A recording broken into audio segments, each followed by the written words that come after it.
بسم الله الرحمن الرحيم.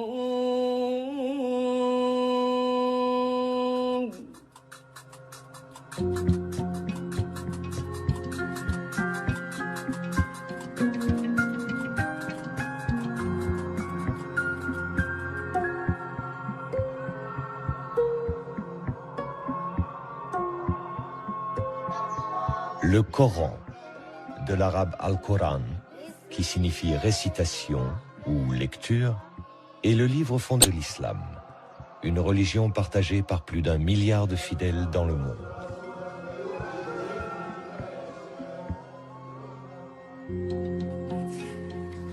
Pour les musulmans, le Coran est le recueil de la parole de Dieu, qui fut révélé au prophète Mahomet entre l'an 610 et l'an 632 de l'ère chrétienne, à la Mecque et à Médine, en Arabie Saoudite. L'ensemble de la révélation se répartit en de multiples unités de texte très courtes, appelées versets, au nombre de 6000. Dans le Coran, ces 6000 versets sont regroupés en 114 chapitres, appelés sourates, identifiés par un titre de longueur variable et organisés selon un classement précis, des sourates les plus longues aux sourates les plus courtes.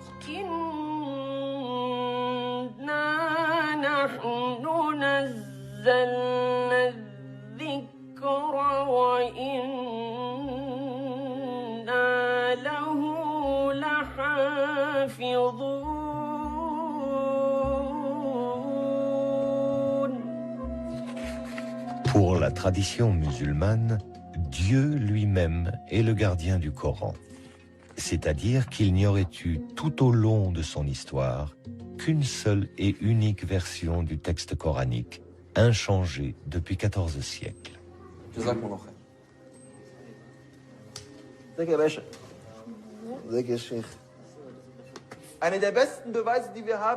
L'une des meilleures preuves que nous ayons, c'est le fait que tous les Corans dans le monde entier soient concordants.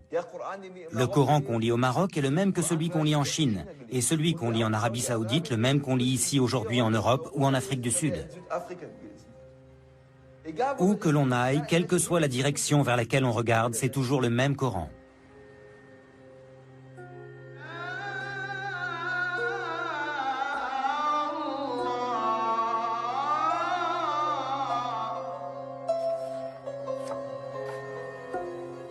Ce dogme d'un Coran immuable, pilier de la tradition musulmane, allait pourtant être remis en question par des scientifiques européens à la suite d'une découverte totalement inattendue.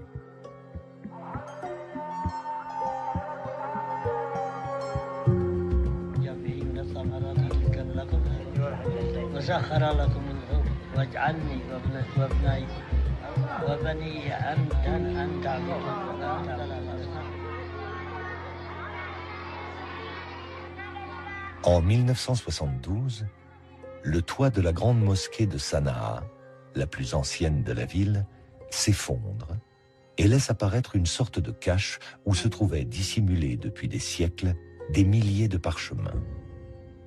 Paolo Costa, un archéologue italien présent lors de la découverte, alerte les autorités yéménites.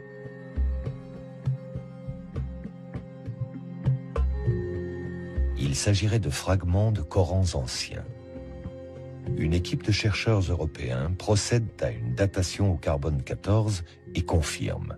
Ces fragments datent du tout premier siècle de l'islam, vers l'an 680 de l'ère chrétienne.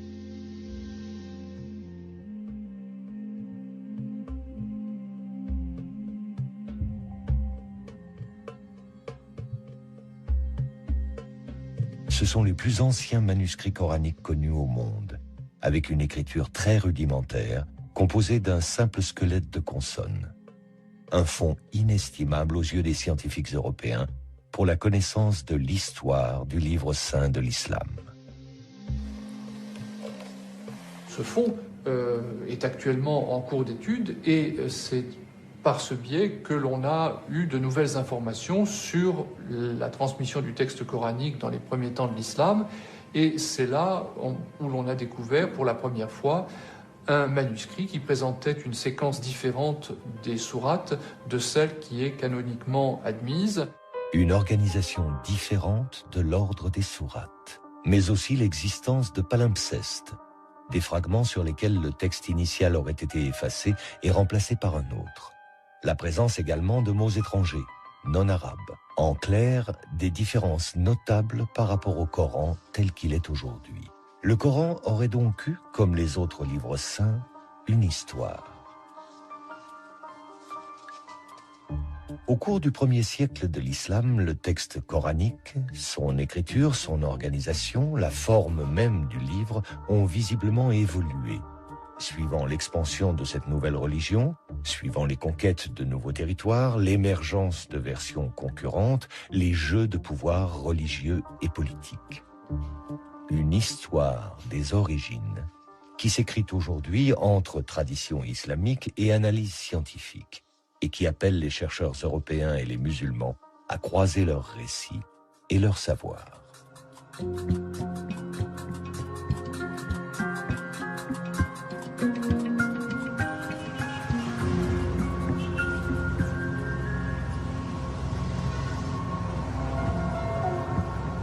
Ferid Haider est étudiant à l'Université libre de Berlin, au département des langues sémitiques et arabes. Mais en tant qu'imam, il est à ce titre porteur de la tradition musulmane. Un enseignement qu'il a reçu à l'Université Al-Azhar du Caire, haut lieu du savoir islamique.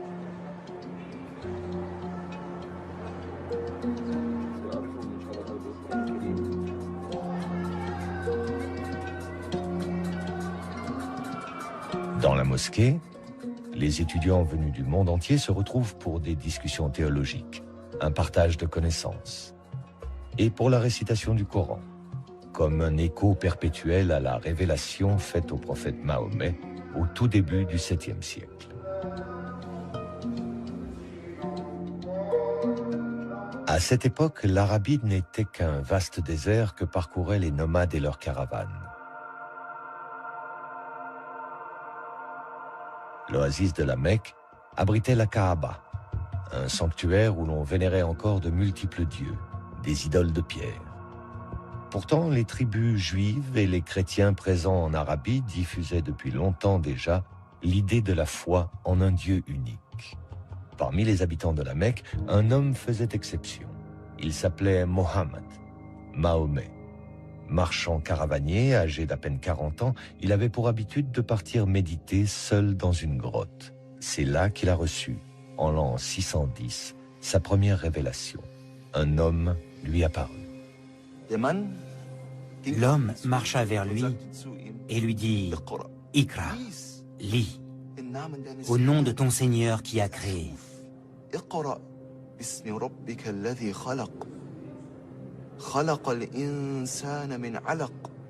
Qui a créé l'homme d'une adhérence.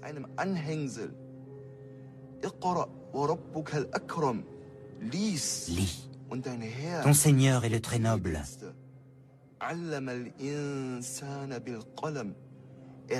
Qui a enseigné par la plume. A enseigné à l'homme ce que l'homme ne savait pas. Et cet homme que le prophète Mahomet a vu, c'était Jibraïl, l'archange Gabriel. Cet archange en qui les chrétiens et les juifs croient aussi. Ces 5 versets furent les premiers de la révélation faite à Mahomet.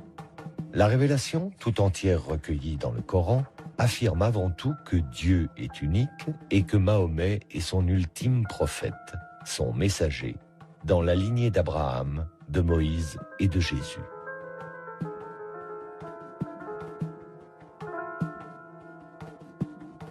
Elle aborde aussi les grands thèmes de la soumission à Dieu, de la récompense des fidèles ou du jugement dernier.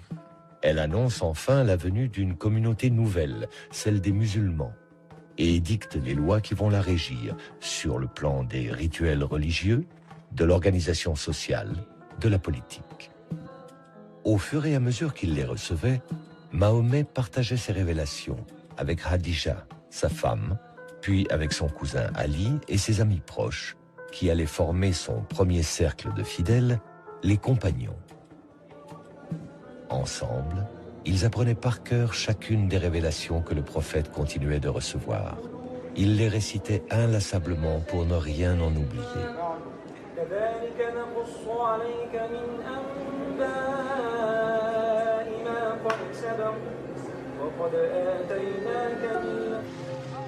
Si la Mecque est aujourd'hui le lieu le plus sacré de l'islam, appelant chaque année par millions les musulmans au pèlerinage autour de la Kaaba, il n'en fut pas ainsi au temps du prophète.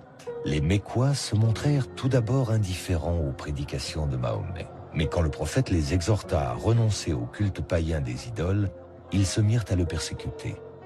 Mahomet fut contraint de quitter la Mecque. C'est à Médine, une oasis où vivaient de nombreux Arabes convertis au judaïsme, que le prophète s'installa en l'an 622 avec ses premiers fidèles, les compagnons, dont Abu Bakr, Omar, Ousmane et son cousin Ali. Médine fut sacrée capitale du premier État islamique. À la tête d'une communauté nouvelle et dotée d'une puissante armée, le prophète Mahomet partit à la conquête de nouveaux territoires.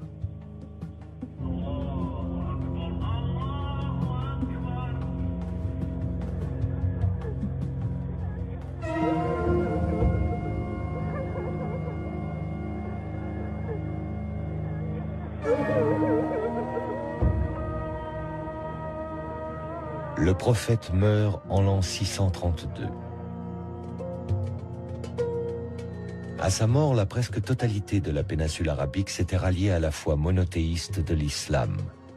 Mais le prophète ne laissa aucune indication quant à sa succession. Ses 4 compagnons se réunirent et c'est Abu Bakr qui fut désigné premier calife. Ali revendique aussi la succession, au nom des liens du sang qui l'unissaient au prophète, mais le califat lui fut refusé.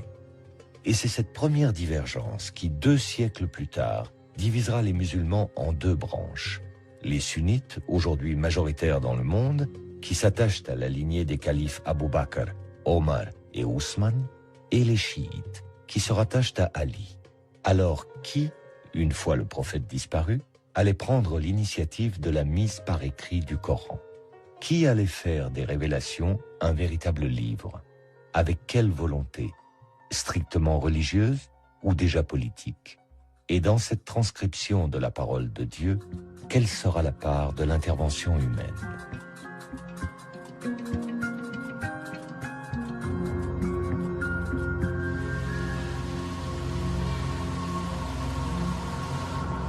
François Desroches est l'un des spécialistes mondiaux de l'histoire des manuscrits arabes.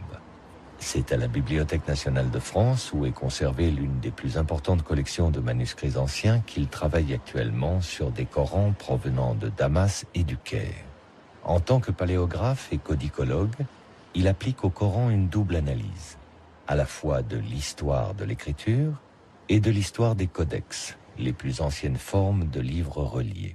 Dans les débuts de l'islam, la mise par écrit du Coran semble avoir été un enjeu important pour les communautés musulmanes. Il y a, semble-t-il, la volonté de réaliser ce qui était une promesse contenue dans le texte coranique, celle d'un kitab, d'un livre qui se matérialise, et on a bien l'impression que transcrire le texte coranique correspondait à une urgence de posséder un livre qui faisait de la communauté musulmane la détentrice d'une écriture au même titre que juifs et chrétiens qui étaient peuple du livre, Ahl al-Kitab.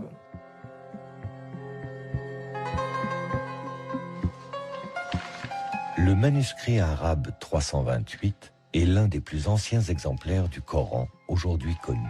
Écrit sur du parchemin, de la peau de mouton, il est daté de la seconde moitié du 7e siècle.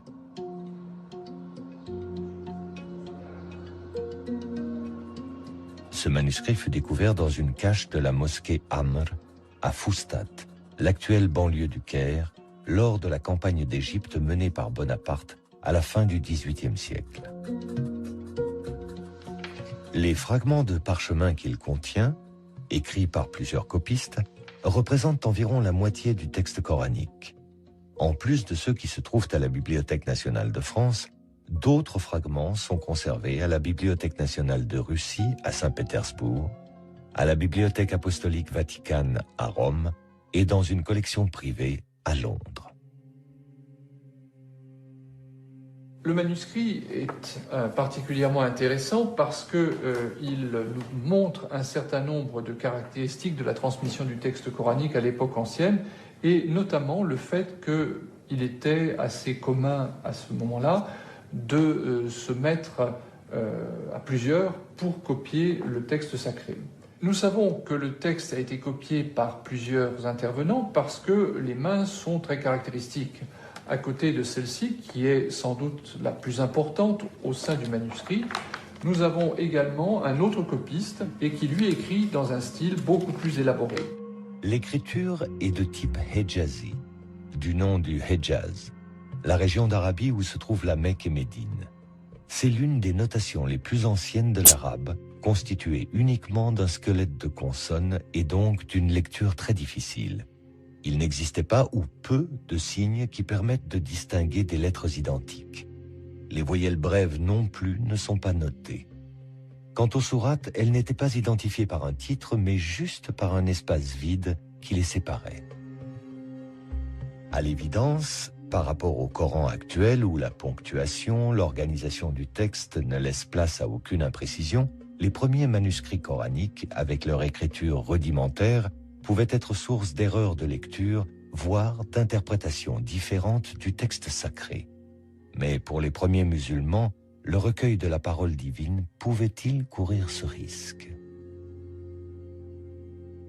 Ce que l'on sait de l'usage de l'écriture dans l'Arabie ancienne, je veux dire par là l'Arabie du 7e siècle de notre ère, montre que ce que l'on souhaitait avant tout quand on utilisait l'écriture, c'était disposer d'un aide-mémoire, c'est-à-dire non pas quelque chose qui permettait une lecture autonome, mais un support pour permettre de retrouver le texte mémorisé par l'utilisateur et capable de subvenir à d'éventuelles défaillances de mémoire en lui donnant les moyens de retrouver le texte lui-même. C'est en tous les cas ainsi que plusieurs spécialistes expliquent les débuts de la notation, par exemple de la poésie arabe, qui se faisait avec des aides-mémoires qui n'étaient pas destinées à circuler comme des livres, mais plutôt comme des notes. Pour le Coran, il semble qu'il en a été de même et que ce que l'on cherchait avant tout quand on était en train de copier un texte comme celui que j'ai sous les yeux, c'était d'avoir grosso modo un fil directeur pour retrouver le texte lui-même.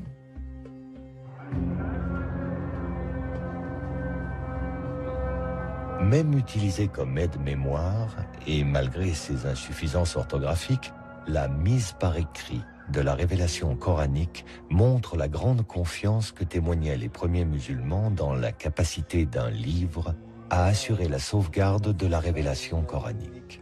Restait à donner à ce livre, fût-il encore dans sa forme primaire, un statut central, unique. En un mot, un statut de texte canonique. Cette tâche que s'est consacrée le calife Ousmane, troisième successeur du prophète Mahomet, et dont le récit de la tradition musulmane a établi précisément les conditions et les enjeux. À l'époque du calife Ousmane, l'empire islamique s'est considérablement étendu. Au nord, vers les provinces de Cham, l'actuelle Syrie, mais aussi à l'est, vers les provinces de Perse, et à l'ouest, vers l'Égypte. Ces conquêtes ont incorporé à l'empire des populations converties à l'islam, mais ne maîtrisant pas la langue arabe. Et voilà pourquoi il y eut parmi les musulmans des désaccords concernant la récitation du Coran,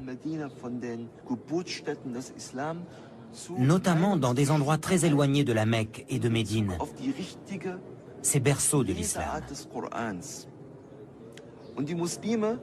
Et les musulmans commencèrent à se disputer, en particulier lors de 2 batailles contre les Arméniens et les Azéris. Et l'un des plus proches compagnons du prophète Mahomet, qui portait le nom de Hudayfa, était présent lors de ces batailles. Et quand il s'en revint après avoir vu ces conflits entre les musulmans, il alla sur le champ retrouver Ousmane ibn Affan, qui était le calife de l'époque. Et il dit à Ousmane ibn Affan, « Oh Ousmane, sauve cette Oumma, sauve cette communauté avant qu'elle ne se divise et avant qu'elle ne se dispute au sujet de son livre, comme l'ont déjà fait les Juifs et les chrétiens avant eux. »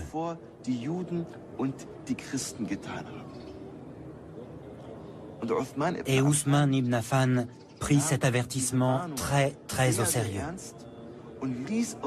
Et c'est la raison pour laquelle il fit convoquer une commission à laquelle il demanda de faire plusieurs copies du Coran. De Médine, les copies furent envoyées vers les principales villes de l'Empire musulman. Vers la Mecque, Basra, Koufa, Damas et le Caire. Le calife Ousmane imposait ainsi sa version officielle que la tradition musulmane retiendra comme la Vulgate d'Ousmane, la forme canonique du texte coranique qui, encore aujourd'hui, est la version de référence. Mais l'imposition de cette Vulgate se fit au prix de décisions despotiques. D'autres versions du texte coranique existaient dans l'Empire, concurrentes, avec un nombre de versets ou une organisation différente des sourates. Les plus connues furent celles de Ali, le cousin du prophète Mahomet, qui, selon la tradition chiite, aurait compté 3 fois plus de révélations coraniques que la Vulgate d'Ousmane, et celle d'Ibn Masoud, qui fut lui aussi un des proches du prophète. Le calife Ousmane interdit ces versions concurrentes à la sienne et demanda leur destruction définitive. Ibn Masoud, qui ne voulut s'y soumettre, fut publiquement châtié.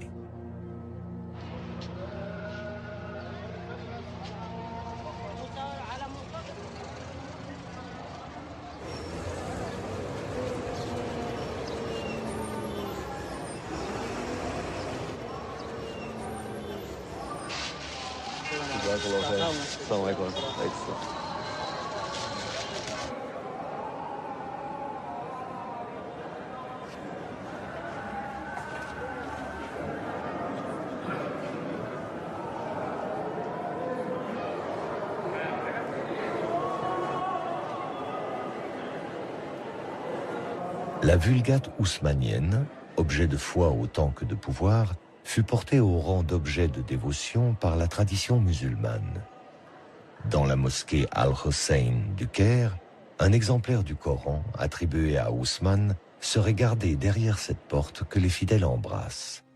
Une véritable relique que, exceptionnellement, Ferid Haider est autorisé à approcher.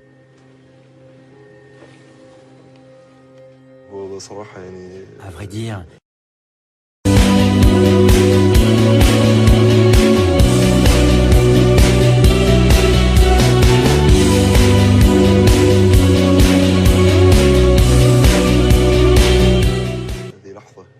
c'est un très grand moment pour moi.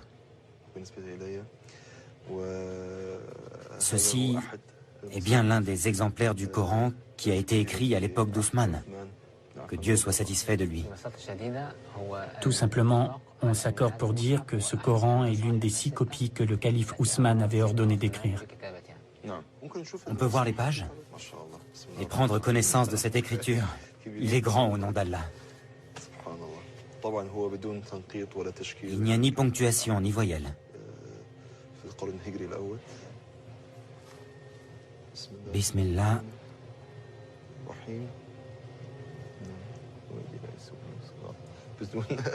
Sans ponctuation et sans voyelle, cette sourate est très difficile à lire.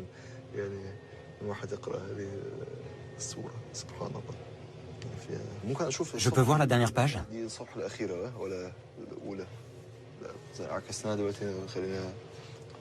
C'est la dernière, celle-ci?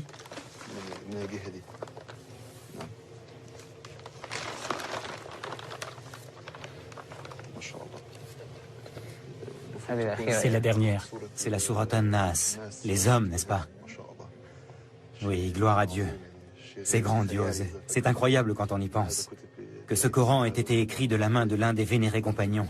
Que Dieu soit satisfait d'eux. Il y a d'autres informations que l'on doit connaître au sujet de ce Saint Coran? Ce Coran pèse 80 kg. 80 kg, c'est très lourd. Oui, c'est très lourd. Et il fait combien de pages? 1087 feuillets. Combien? 1087 feuillets. Ah,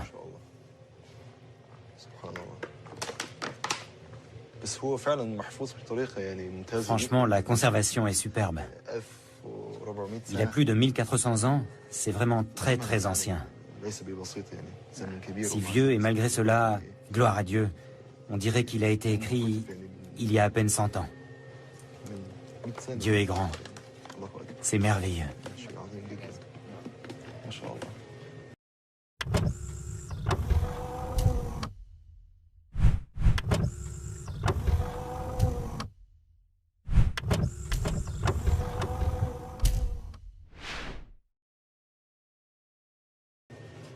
On dit qu'il y a des taches de sang dans ce Coran. Je ne sais pas à quelle page elles se trouvent. Pourtant, elles existent bel et bien, mais j'ignore où.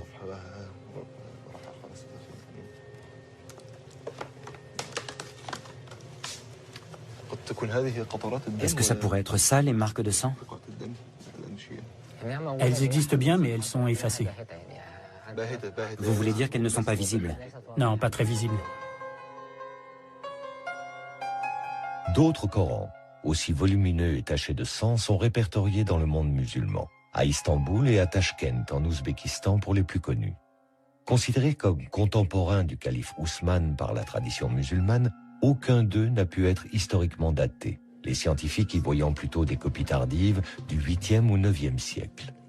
La légende qui les accompagne, en revanche, reflète bien une vérité historique attachée au Coran. Le règne d'Ousmane fut une longue crise. Après 10 années d'un pouvoir despotique, en l'an 656, il fut assassiné dans son palais de Médine, entouré de Corans, précise la tradition, expliquant ainsi les taches de sang califales sur les pages du texte sacré. Les révoltés auraient accusé Ousmane d'avoir imposé par la force sa seule version officielle du Coran. Le Coran, c'était plusieurs livres et toi tu les as réduits à un seul. Allusion directe aux versions concurrentes d'Ali et de Ibn Masoud, détruite sur ordre d'Ousmane. Ali, qui avait revendiqué la succession par ses liens de sang avec le prophète Mahomet, fut porté au pouvoir. Mais son règne tourna court. Ali fut destitué par un jeune gouverneur de Syrie, du nom de Muawiyah, un proche du calife Ousmane. Ali est assassiné à son tour. Muawiyah s'empara alors du pouvoir et fonda en l'an 661 la puissante dynastie des Omeyyades. Une dynastie sunnite qui allait régner sur l'empire musulman à partir de sa nouvelle capitale, Damas.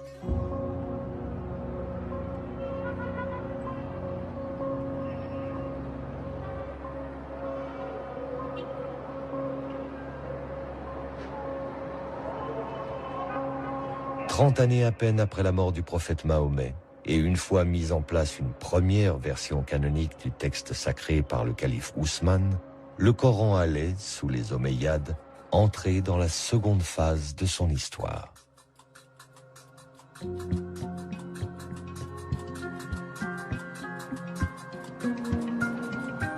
En déplaçant sa capitale de Médine à Damas, l'Empire musulman situait désormais le siège de son pouvoir religieux et politique dans un environnement plus complexe, voire plus hostile que ne l'était l'Arabie. Il fallut d'abord faire face à la révolte des chiites, menée par le fils d'Ali, Hussein, qui sera massacré à Karbala, en Irak, décapité par les armées omeyyades lors d'une bataille.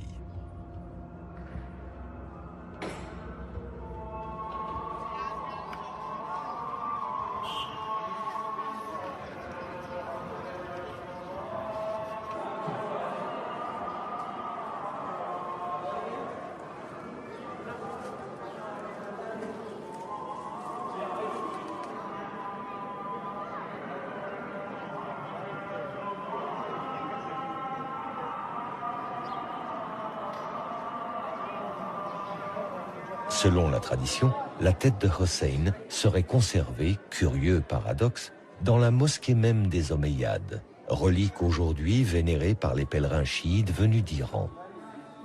Avec le massacre de Hussein, les Omeyyades ne mettaient pas fin à la lignée chiite, mais ils amorçaient une victoire future, symbolique, les chiites allaient reconnaître la Vulgate d'Ousmane comme texte coranique officiel et unique pour l'ensemble de la communauté musulmane.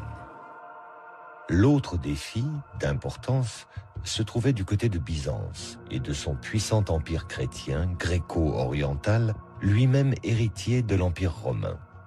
Les conquérants arabes musulmans lui avaient déjà ravi les provinces de Syrie et d'Égypte, mais pour le calife Muawiyah, l'influence de Byzance sur la Méditerranée restait un obstacle pour lui qui voulait porter l'islam vers l'Ifriqiya, la porte de l'Afrique du Nord.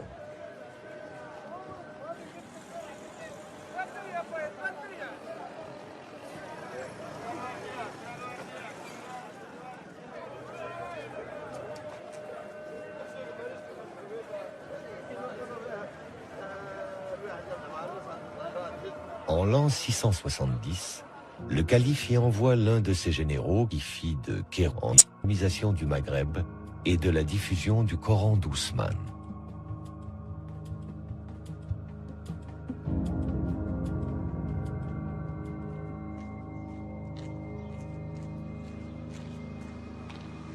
Le général y édifia une grande mosquée et les fidèles musulmans nouvellement convertis y furent regroupés autour du seul et unique Coran d'Ousmane.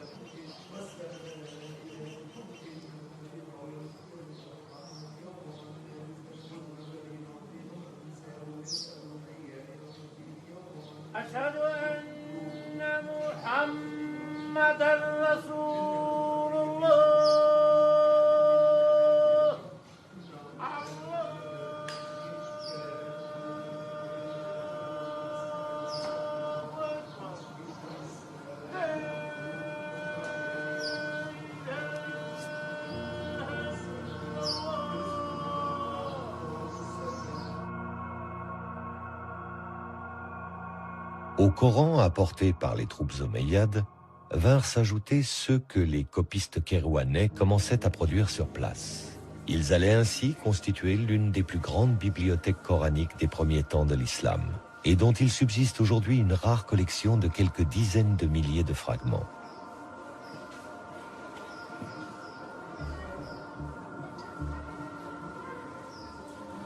Parmi eux, 2 exemplaires historiques de Coran de l'époque omeyyade. Considéré aujourd'hui comme patrimoine de la ville, témoin de l'histoire de Kérouan, l'analyse de ces Corans anciens fut récemment des roches.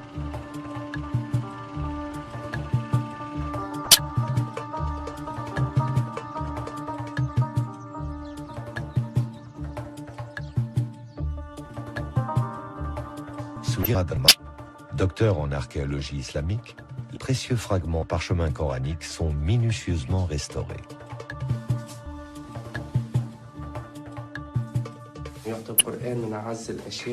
Le Coran est considéré comme l'une des choses les plus précieuses pour la communauté musulmane.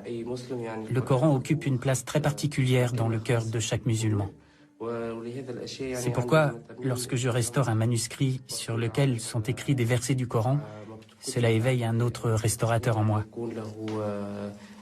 Quand je restaure un manuscrit, en général, j'essaie de faire la plus belle restauration possible, de la plus belle forme, pour que le manuscrit se conserve au mieux.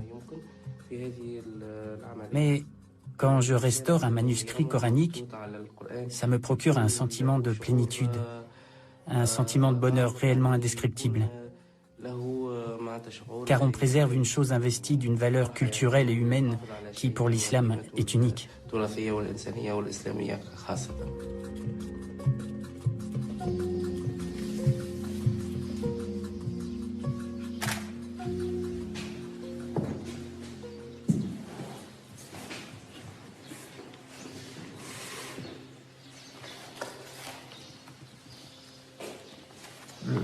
Le style d'écriture s'apparente assez bien à ce qu'on connaît sous le nom d'écriture du Hejaz, le nom de la région où se trouvent les 2 villes saintes de la Mecque et de Médine. De quelle époque vous daterez le cas échéant? C'est le début du 8e siècle et j'imagine que ça pourrait coïncider avec la deuxième phase, disons, de l'installation musulmane à Kérouan. Absolument.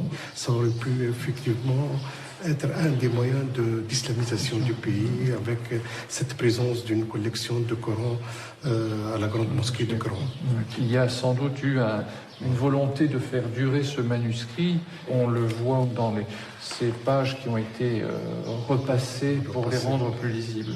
Absolument. Je ne pense pas qu'à Kérouan, dans les manuscrits de la collection, on observe de divergence par rapport à ce qui est la Vulgate haussmannienne, c'est-à-dire que les sourates sont dans l'ordre où on les connaît actuellement. On a l'impression effectivement que dans l'histoire, il y a eu une volonté de diffusion de copies de référence qui a été très forte.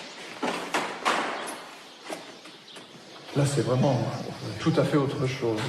C'est sublime et c'est vraiment grandiose. Si on ouvre une page, on a vraiment la vision de la taille de ce manuscrit qui était impressionnant. Impressionnant, effectivement. Nous disposons de plus de 250 feuillets, alors que effectivement on considère que ce manuscrit il était constitué de 500 feuillets. Il faut penser 500. Oui, ça représentait un volume énorme. Donc là, même si ça n'est pas forcément exactement le tout début du 8e siècle, c'est vraiment la première moitié. Et c'est un témoignage tout à fait exceptionnel sur la diffusion du texte coranique à cette époque et l'art du livre aussi, parce qu'il faut quand même remarquer cette espèce de saut qualitatif tout à fait impressionnant entre les deux manuscrits. La finesse du trait, on a affaire à des professionnels du dessin, des gens qui sont déjà des enlumineurs qualifiés.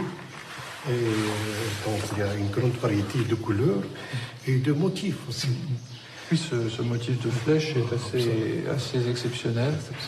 La qualité du décor et surtout sa variété, on a l'impression qu'il n'y a pas deux sourates précédées d'un bandeau identique, que ce soit du décor végétal ou du décor davantage géométrique. Oui. Encore aujourd'hui, ça reste un manuscrit impressionnant par sa dimension. On a vu tout à l'heure un autre manuscrit qui était quand même beaucoup plus petit, peut-être qu'une page. On voit bien la différence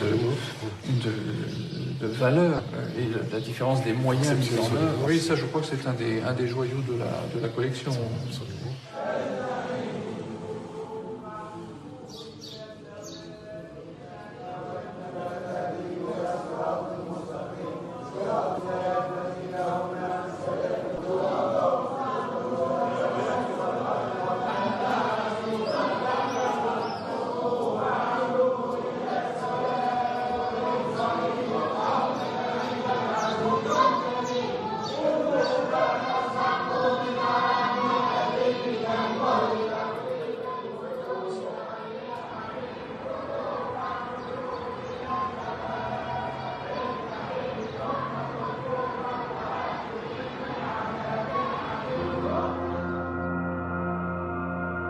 Avec des territoires conquis de la Méditerranée aux confins de l'Asie centrale, l'islam pouvait affirmer sa puissance face à l'empire chrétien de Byzance comme troisième et dernière religion révélée.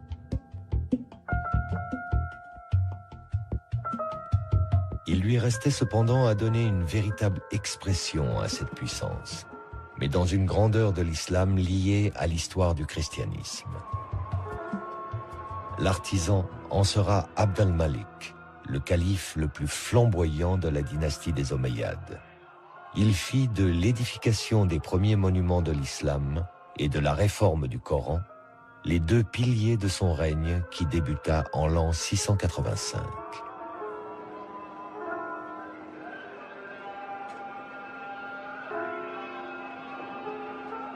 Sur l'emplacement même de la mosquée, avant que la région ne soit conquise par les musulmans, se trouvait une petite église dédiée à Saint Jean le Baptiste, une figure chrétienne présente au Coran sous le nom de Yahya. Son tombeau fut gardé au centre de la salle de prière et il est toujours, aujourd'hui, vénéré par les musulmans.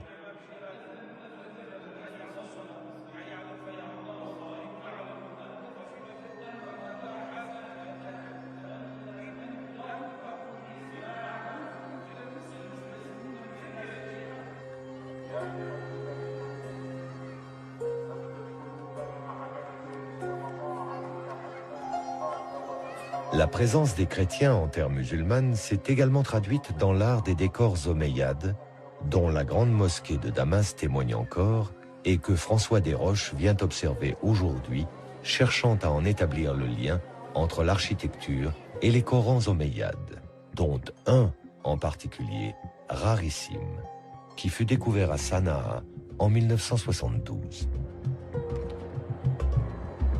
Les décors vont être sans doute la façon la plus directe de percevoir les changements qui sont opérés et qui introduisent une synthèse entre le savoir-faire des sujets chrétiens ou juifs de l'Empire arabe et les besoins des nouveaux maîtres. On fera appel à des artisans et des artistes chrétiens, certains qui seraient même venus prêtés par l'empereur byzantin, et les décors qu'ils vont installer sont bien sûr marqués par la culture qui est la leur, adaptés naturellement aux exigences particulières du monde musulman.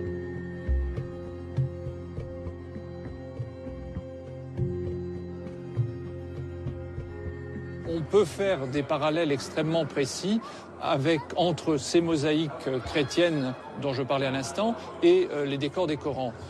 Dans les enluminures qui ornent les Corans d'époque omeyyade, on peut peut-être trouver une trace de l'influence de ces grandes constructions. On peut naturellement rapprocher la structure de la grande mosquée de Damas avec cette enluminure qui figure sur la page de droite de ce célèbre fragment trouvé à Sanaa il y a de cela quelques années.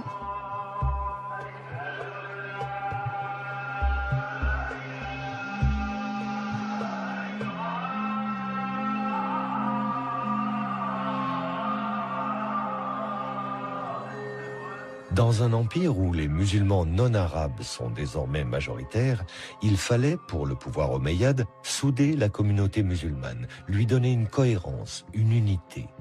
Comme lors des califats précédents, le Coran en sera l'outil, mais plus comme un simple aide-mémoire comme pu l'être jusqu'alors avec son écriture rudimentaire.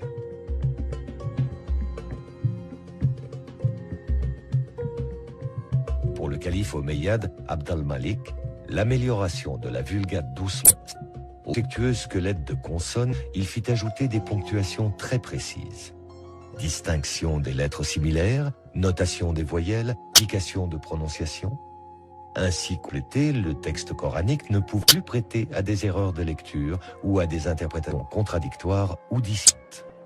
Le calife Abd al-Malik appelle les musulmans à ne suivre que ce qu'il imposait comme l'unique version du Coran, Ousmane, mais au texte désormais définitivement fixé. Et comme fit le calife Ousmane avant lui, Abd al-Malik fit envoyer des copies officielles dans les capitales de l'Empire.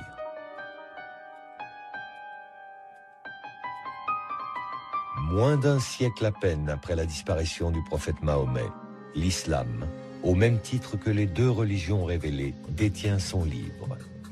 L'œuvre du calife Ousmane et sa volonté d'un Coran unique et unifié sont enfin accomplies.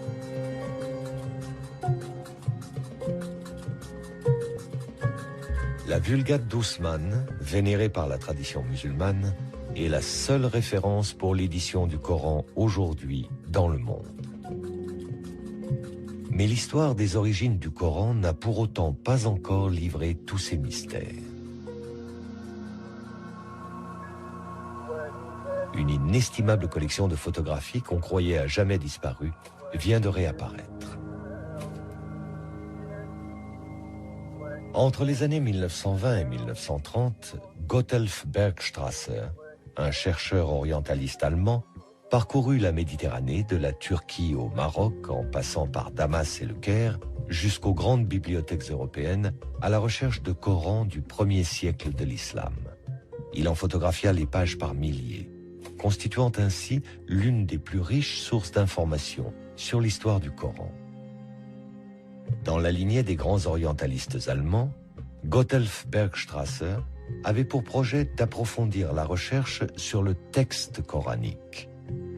Mais son rêve s'élevait. En pleine guerre, en 1944. L'Académie des sciences de Bavière a été bombardée. On déclara les archives détruites, anéanties.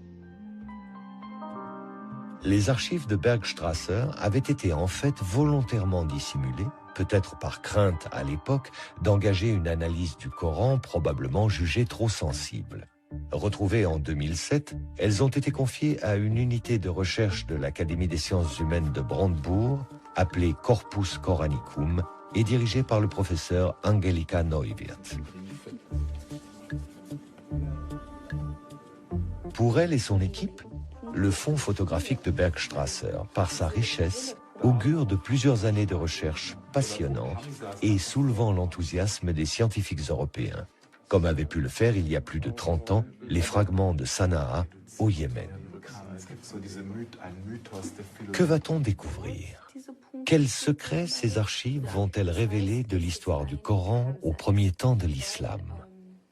Il est encore trop tôt pour le dire, mais il est sûr que les archives de Bergstrasser offrent une opportunité nouvelle, exceptionnelle, d'élargir le champ d'analyse du Coran, mais avec une approche, aujourd'hui, partagée entre tradition scientifique et tradition musulmane.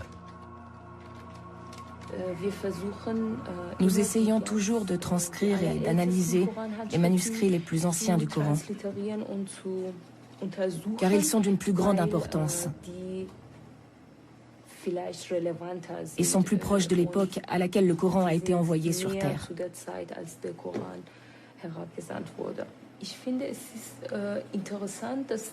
Il me semble intéressant que les musulmans s'impliquent eux aussi dans ces travaux. D'abord pour savoir quelles sont les recherches menées ici, avec quelles méthodes, et ce que l'on pense du Coran en Occident. Ensuite, si les musulmans prennent part à ces études orientalistes, cela leur permettra peut-être de faire changer des opinions parfois défavorables à l'islam et au Coran, qui sous-entendent que tout cela est faux. C'est vraiment passionnant de transcrire ces manuscrits coraniques. On voit par exemple, quand on lit une sourate, la 20e sourate par exemple, je l'ai transcrite 3 ou 4 fois. Et maintenant je la connais par cœur.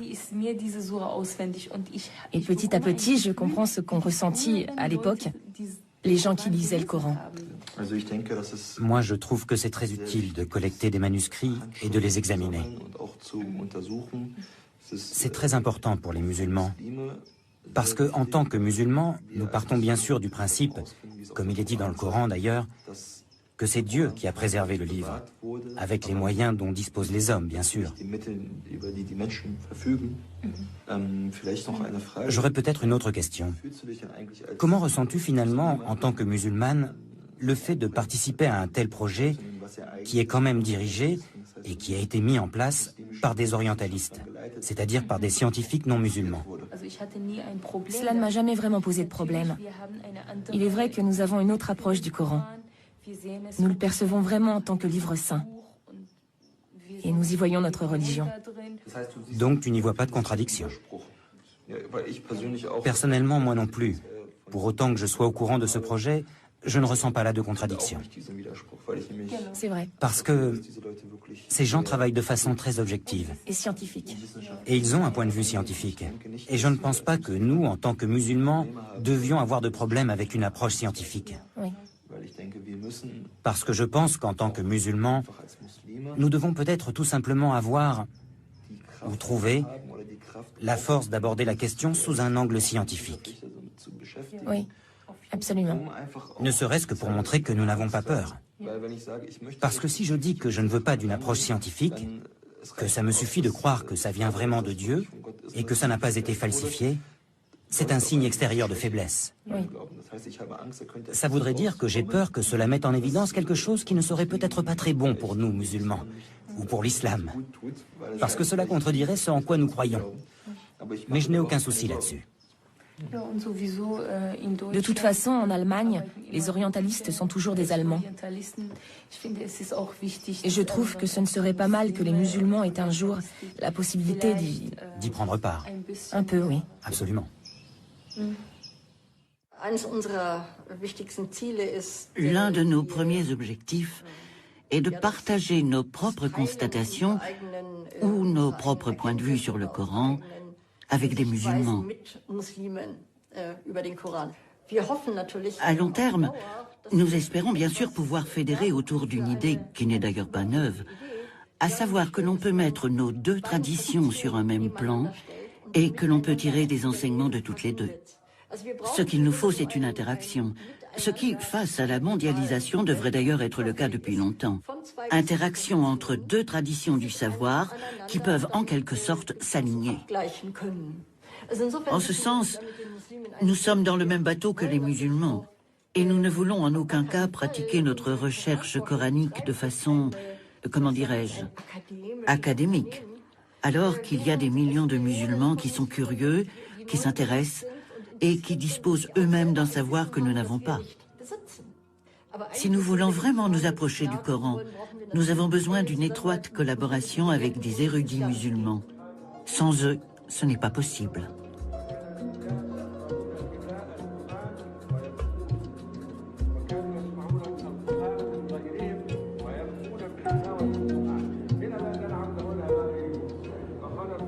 الرحمن الرحيم